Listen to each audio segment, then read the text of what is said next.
Hi everyone, welcome to my channel. My name is Jenny and today I'm going to be sharing a little bit about our homeschooling journey and what has worked for us and what has not, or I guess I should say what we are switching to now this year. So a little backstory, I'm a homeschooling mom with 3 kids. They're still pretty young. I've been homeschooling for, this will be my 3rd year homeschooling now. So my kids are currently 3, 5, and 8. So my 8-year-old, I started homeschooling her when she was in kindergarten, but I didn't use a curriculum until she was in 1st grade. So I used The Good and the Beautiful with my oldest daughter and son for the past 2 years now.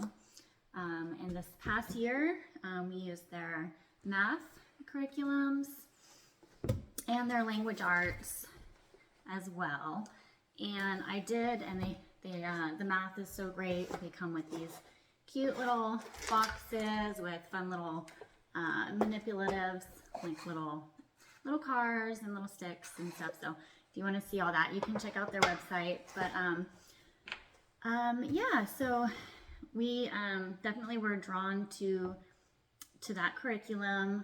When I was searching for a Christian curriculum, and I loved the way that it looked. I loved the way that the covers looked. I loved the math boxes.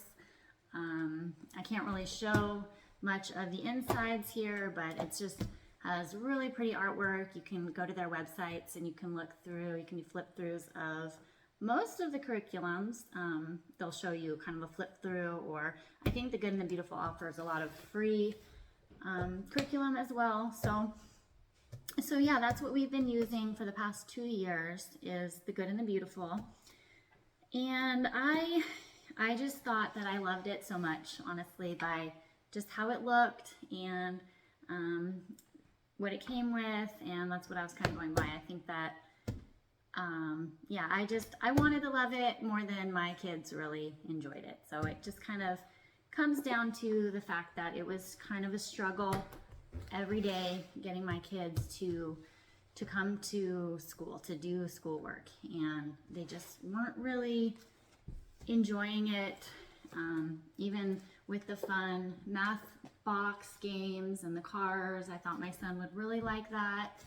They just really didn't find a lot of enjoyment with school. And I feel like part of the reason why I wanted to homeschool my kids was so that they would love learning. And as much as I tried really hard with The Good and the Beautiful, it just wasn't quite clicking for us. And I know a lot of people really, really love it. It's a really popular curriculum. You know, I don't really have anything negative to say about it. I know that there's people who don't like it for different reasons, or love it for different reasons. So if it works for you, I'm definitely not saying it's bad for you or for anyone else. But it just really wasn't working for us as much as I, really had hoped it would and wanted it to. There is the one other thing though, I just didn't really feel like it was a Christian curriculum, and I'm not going to get into all what people have been saying about it or whatever, who makes it or all that. I mean, that's not really what it is. It's just that I didn't feel like there was enough religion kind of built into the curriculum for me. I know that you can teach it separately. You can totally teach religion separately with your kids, and that works fine. That's, if that works for you, that's great. I'm really busy, and I really kind of felt like I wanted it to be intertwined in the curriculums that I was using. So they did say God, every once in a while, and there's like poems, beautiful poems about God and everything, more in the language arts, I should say. And I love how they include geography and other subjects kind of are built into this, which does save you time as well. But I just didn't feel like it was enough. It wasn't for me, and my kids weren't loving it. So last year, a friend of mine did give me one of her books because I was interested in another curriculum. I was interested in master books because I had heard from a couple of my friends that they use it and that their kids love it, that they do school every day because they love it so much. So a friend of mine didn't enjoy it, did not work for her teaching style or for her kids. So she gave me a copy of the Language Lessons for a Living. They had used about a quarter of it. So we were able to kind of look through it and try it out, and we loved it. She was my 7-year-old at the time. She's now 8. She really, really enjoyed it. It seems to be more on level, like more written for children, like more like what's the word I'm looking for? Targeted toward more for children. Like the drawings, you know, look more like, why am I blanking here? Like younger, you know, child. My son was coming in here, so I had to take a break for a second. But yeah, it just kind of, it's just more directed for children. So basically, they can work more independently. So my daughter was able to grab her book, open it up. The words are really big inside, and she was able to just kind of look at it and read it and do the lessons on her own. And I think we haven't fully used the curriculum yet. I just ordered it. I have a box here that I'm going to open up. But I think that they're made to basically teach your kids the lessons on Monday, and then the other 4 days of the week, it's kind of practice from that lesson where you don't have to teach them every day. And that's really something that I like because I have to work more with my first grader now on reading, and then I have a 3-year-old kind of doing some preschool, mostly toys and stuff, but this year. So I have 2 other little ones that are going to be hanging out. So I really wanted something that my daughter could do a little bit more on her own. So we are, as you can see, switching to master books this year. And it just came in the mail. I opened it up a little bit, but it just came in the mail, and I'm really excited to check it out. I wanted to share it with you guys. So here we go. So this year, I did still have some history from The Good and the Beautiful that we didn't get to last year, and a science lesson that was a little too advanced for them. So I do have a couple other things, and we also do 4-H, which is kind of like they have a school at home program where we can go to our local 4-H office, and they do science and STEM projects and stuff with other kids. So they do get some other science and stuff outside of what I'm going to teach them. So I just ordered the language arts and math for curriculum this year, so to not kind of overwhelm us with this first year.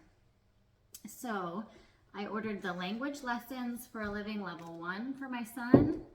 That one I realized I needed to order it with their pack, with the books that go with it, because I think that they will be referencing or have you read a book and then answer questions on it, is how it sounded. So it came with 3 books. This one here, not too small at all, A Mouse Tale, and then the Door of Salvation. I haven't really checked them out yet, so I wasn't sure. So yeah, it came with these books and then this one other one. So these are the 3 books that go along with the level 1 language arts. So we're excited to try that. I'm excited to see how my son likes it this year, and I will come back and let you guys know how that went. But the math books don't come with anything. I think you can get a teacher's teaching manual too. So if I end up needing that, I'll order that also. But this is the math level 1 that goes for my first grader, my son, who will be going into first grade. He is actually 5 and a half, but because his birthday is in January, I started kindergarten at 4.5 with the Good and the Beautiful, which was a little advanced for him, but I think that the Master Books is a little more on level. So we're just gonna go ahead and go with level 1. And if it's a little too hard for him, I'm just gonna focus kind of on reading this year and what he needs. But I'll let you know how he does with that. He's doing good with math. He did good with the kindergarten math last year, so we finished that. And then for my daughter, I got the level 3 language lessons for a living, and that came with the 101 stories from the Bible book when you buy the set. And so same thing, I think that it's kind of required that you have this book to use this curriculum, to use this subject, this curriculum subject, whatever. So I got that one, and then this is her math lessons for a living, level 3. And so I think so far from what I've seen in the flip throughs and looked at through the other curriculums, I haven't even really flipped through this, but it seems to be more real life math, money, measuring, things like that, that kind of things that they need to know now and can understand a little bit sooner. So telling time, stuff like that will all be included in these years. So that is what we're going to be doing now, and I'm really excited to get school year started. We did kind of break for summer this year, even though we didn't fully finish all of our books last year. The kids were just kind of done and they needed a break, so we did some just like outdoor schooling. We did a lot of arts and crafts, and we went camping and did a lot of traveling. Not a lot of traveling, but just outdoorsy kind of stuff for them, because we are in Idaho and our weather is really, really hard for 6+ months out of the year.